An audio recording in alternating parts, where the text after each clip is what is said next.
Hi friends, ഡീസ് എഡ്യൂക്കേഷൻ്റെ പുതിയൊരു വീഡിയോയിലേക്ക് എല്ലാവർക്കും സ്വാഗതം. ഇന്ന് HSA സോഷ്യൽ സയൻസിൻ്റെ സിലബസുമായി ബന്ധപ്പെട്ട ടോപ്പിക്കാണ് ഡിസ്കസ് ചെയ്യുന്നത്. സിന്ധു നദീതട സംസ്കാരത്തെക്കുറിച്ചാണ്. അപ്പോൾ ഇത്തരത്തിലുള്ള വീഡിയോസ് നിങ്ങൾക്ക് ലഭ്യമാകണമെങ്കിൽ നിങ്ങൾ ഈ ചാനൽ സബ്സ്ക്രൈബ് ചെയ്യുക, ലൈക്ക് ചെയ്യുക, ഷെയർ ചെയ്യുക. നമുക്ക് വീഡിയോയിലേക്ക് പോകാം. സിന്ധു നദീതട സംസ്കാരത്തെക്കുറിച്ച് നമ്മൾ പഠിക്കുന്നതിന് മുന്നോടിയായിട്ട് ശിലായുഗങ്ങളെക്കുറിച്ച് അറിയേണ്ടതുണ്ട്. അപ്പോൾ ശിലായുഗത്തെക്കുറിച്ച് നോക്കാം.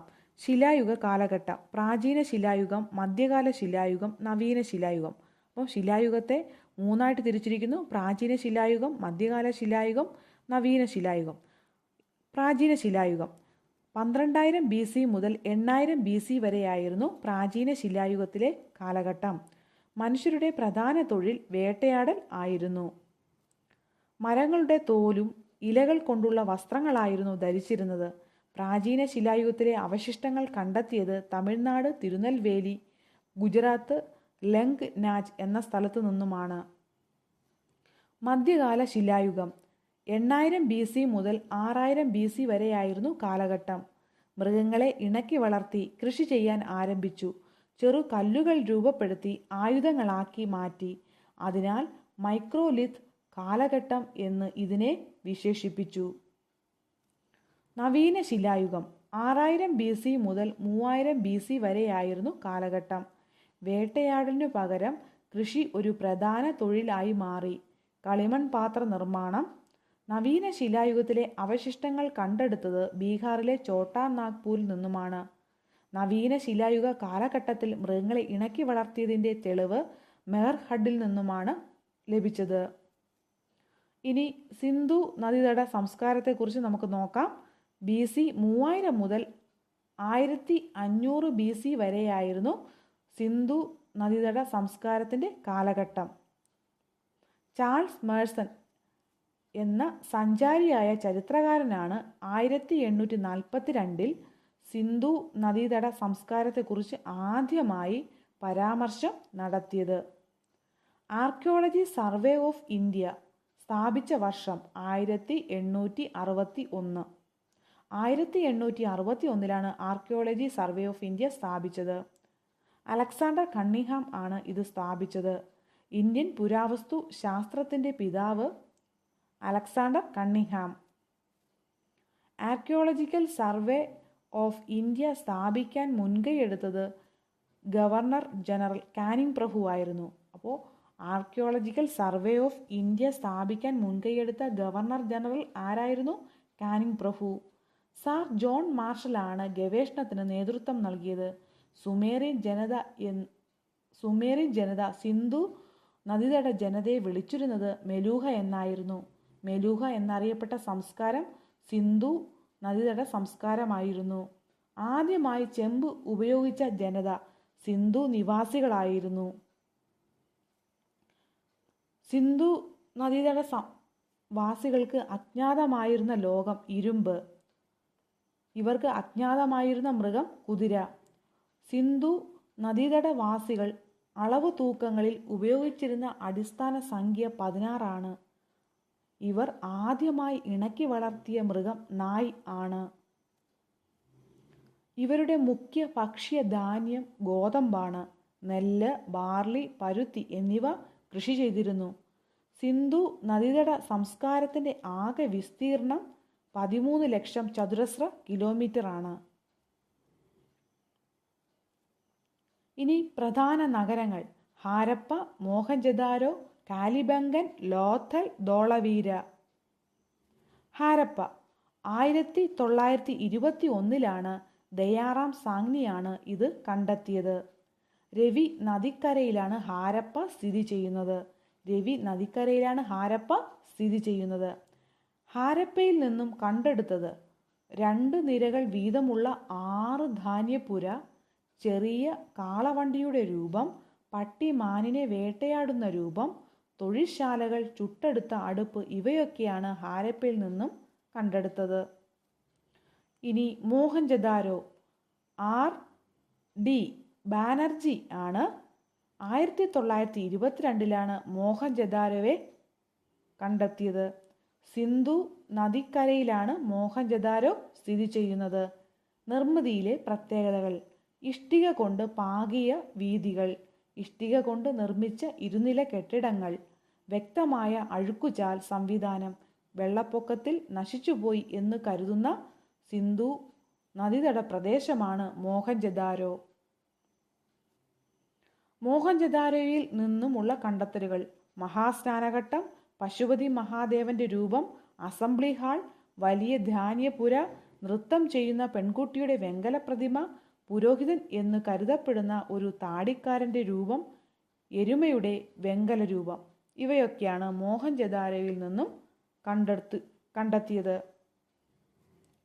ഇനി കാലിബംഗൻ. കാലിബംഗൻ എന്ന വാക്കിന്റെ അർത്ഥം കറുത്ത വളകൾ എന്നാണ്. കാലിബംഗൻ എന്ന വാക്കിന്റെ അർത്ഥം കറുത്ത വളകൾ എന്നാണ്. എ ഘോഷ് 1953 കാലിബംഗനെ കണ്ടെത്തിയത്. രാജസ്ഥാനിലെ ഖഗാർ നദിക്കരയിലാണ് കാലിബംഗൻ സ്ഥിതി ചെയ്യുന്നത്.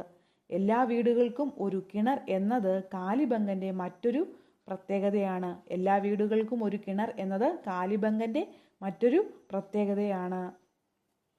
കാലിബംഗൻ നിന്നും കണ്ടെത്തിയവ: ഒട്ടകത്തിന്റെ എല്ലുകൾ, തീക്കുണ്ടത്തിന്റെ അവശിഷ്ടങ്ങൾ, ഉഴുതുമറിച്ച് പാടങ്ങളുടെ അവശിഷ്ടങ്ങൾ, ചെമ്പിൽ നിർമ്മിച്ച കാളയുടെ രൂപം. ഇവയൊക്കെയാണ് കാലിബംഗനിൽ നിന്നും കണ്ടെത്തിയത്. ലോത്തൽ 1955 SR റാവു ആണ് ലോത്തലിനെ കണ്ടെത്തിയത്. ഗുജറാത്തിലെ ഗൾഫ് ഓഫ് കമ്പാത്ത് ആണ് ഇത് സ്ഥിതി ചെയ്യുന്നത്. സബർമതി ഭോഗവ നദിയുടെ സംഗമ തീരത്ത് സ്ഥിതി ചെയ്യുന്നതാണ് ലോത്തൽ. ലോത്തലായിരുന്നു പ്രധാന കച്ചവട കേന്ദ്രം. മനുഷ്യനിർമ്മിത തുറമുഖമാണ് ലോത്തൽ. മുത്തുകൾ നിർമ്മിക്കുന്ന വ്യവസായശാലകൾ ലോത്തലിൽ ഉണ്ടായിരുന്നു. ലോത്തലിൽ നിന്നും കണ്ടെടുത്തവ: പുരുഷനെയും സ്ത്രീയെയും ഒന്നിച്ച് അടക്കിയതിൻ്റെ തെളിവുകൾ ലഭിച്ചു. നെൽകൃഷി ചെയ്തതിൻ്റെ അവശിഷ്ടങ്ങൾ ലഭിച്ചു. മറ്റു തുറമുഖങ്ങൾ: ബാലാകോട്ട്, സുക്തഗൽഡോർ, ധോളവീര. RS ബിസ്റ്റ് 1985 1990 ധോളവീരയെ കണ്ടെത്തിയത്. ഗുജറാത്തിൽ റാൻ ഓഫ് കച്ചിനടുത്താണ് ധോളവീര സ്ഥിതി ചെയ്യുന്നത്. ഏകീകൃത ജലസേചന സംവിധാനം ഉണ്ടായിരുന്ന ഒരു പ്രധാന നഗരമാണ് ധോളവീര. സിന്ധു നദീതട സംസ്കാരത്തിലെ അവസാനം കണ്ടെത്തിയ നഗരമാണ് ധോളവീര.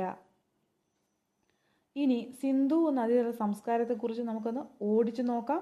ബ്രിട്ടീഷുകാരനായ ജോൺ മാർഷലിന്റെ നേതൃത്വത്തിൽ നടന്ന ഉത്ഖനന പ്രവർത്തനങ്ങളാണ് സിന്ധു നദീതട സംസ്കാരത്തെക്കുറിച്ച് അറിവ് നൽകിയത്. ആര്യന്മാരുടെ വരവിന് മുൻപ് ഇന്ത്യയിൽ ഉണ്ടായിരുന്ന സംസ്കാരമാണ് സിന്ധു നദീതട സംസ്കാരം. ഇത് ഒരു ദ്രാവിഡ സംസ്കാരമായിരുന്നു. സിന്ധു നദീതട സംസ്കാരം ഒരു നാഗരിക സംസ്കാരമായിരുന്നു. സിന്ധു നദീതട സംസ്കാരം ആദ്യമായി കണ്ടെത്തിയത് ഹാരപ്പയിലാണ്. അതുകൊണ്ടാണ് ഇതിനെ ഹാരപ്പൻ സംസ്കാരം എന്ന് വിളിക്കുന്നത്. പാകിസ്ഥാനിലെ മോണ്ടിഗോമറി ജില്ലയിലാണ് ഹാരപ്പ സ്ഥിതി ചെയ്യുന്നത്. പാകിസ്ഥാനിലെ ലാർക്കാന ജില്ലയിൽ സ്ഥിതി ചെയ്യുന്ന സിന്ധു നദീതട പ്രദേശം മോഹൻജദാരോ ആണ്.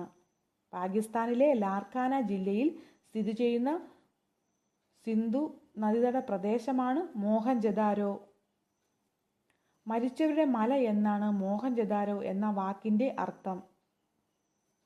മോഹൻജദാരോയിലെ ഏറ്റവും വലിയ കെട്ടിടം മഹത്തായ ധാന്യപുര. പാകിസ്ഥാനിലെ സിന്ധു പ്രദേശത്താണ് ചാൻഹുദാരോ സ്ഥിതി ചെയ്യുന്നത്. ഗുജറാത്തിലെ കത്തിയവാറിൽ സ്ഥിതി ചെയ്യുന്ന സിന്ധു നദീതട സംസ്കാര പ്രദേശമാണ് രംഗ്പൂർ. രാജസ്ഥാനിൽ സ്ഥിതി ചെയ്യുന്ന സിന്ധു നദീതട സംസ്കാര പ്രദേശം കാലിബംഗൻ. സിന്ധു നദീതട സംസ്കാര കാലത്തെ പ്രധാന തുറമുഖ പട്ടണം ലോത്തൽ. ലോത്തൽ സ്ഥിതി ചെയ്യുന്ന ഇന്ത്യൻ സംസ്ഥാനം ഗുജറാത്ത്. ഹരിയാനയിലെ ഹിസർ ജില്ലയിലാണ് സിന്ധു നദീതട പ്രദേശമായ ബൻവാലി സ്ഥിതി ചെയ്യുന്നത്. ഹാരപ്പൻ സംസ്കാരത്തെ മെലൂഹ എന്നാണ് മെസോപ്പൊട്ടാമിയക്കാർ വിളിച്ചത്. സിന്ധു നദീതട നിവാസികൾ പ്രധാനമായും ഉപയോഗിച്ചിരുന്ന ലോഹം ചെമ്പാണ്. ഇരുമ്പിനെക്കുറിച്ച് സിന്ധു നദീതട വാസികൾക്ക് അറിവില്ലായിരുന്നു. സിന്ധു നദീതട വാസികൾക്ക് പരിചിതമല്ലാതിരുന്ന മൃഗം കുതിര. ചിത്രലിപികളാണ് സിന്ധു നദീതട വാസികൾ എഴുതുവാൻ ഉപയോഗിച്ചിരുന്നത്. സിന്ധു നദീതട വാസികളുടെ പ്രധാന ആരാധനാമൂർത്തി മാതൃദേവത പശുപതി ശിവനെയും കാളയെയും അവർ ആരാധിച്ചിരുന്നു.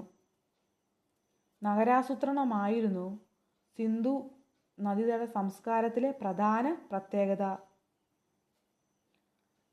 ഇനി സിന്ധു നദീതട പ്രദേശങ്ങളും കണ്ടെത്തിയവരും. ഹാരപ്പ, ദയാറാം സാങ്നി 1921. 1921 ദയാറാം സാങ്നി ഹാരപ്പ കണ്ടെത്തിയത്. മോഹൻജദാരോ, RD ബാനർജി 1922. 1922 RD ബാനർജി മോഹൻജദാരോയെ കണ്ടെത്തിയത്.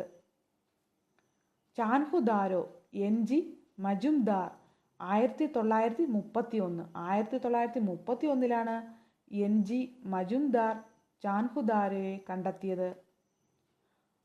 രംഗ്പൂർ, MS വാസ്തവ് 1953. 1953 MS വാസ്തവ് രംഗ്പൂരിനെ കണ്ടെത്തിയത്. രൂപാർ, YD Sharma 1953. Kalibangan, BC Lal and A Ghosh 1953. Lothal, SR Rao 1955 മുതൽ 1960 വരെയായിരുന്നു കണ്ടെത്തിയതിൻ്റെ കാലഘട്ടം. അപ്പോൾ ഈ വീഡിയോ നിങ്ങൾക്ക് ഇഷ്ടമായെന്ന് വിശ്വസിക്കുന്നു.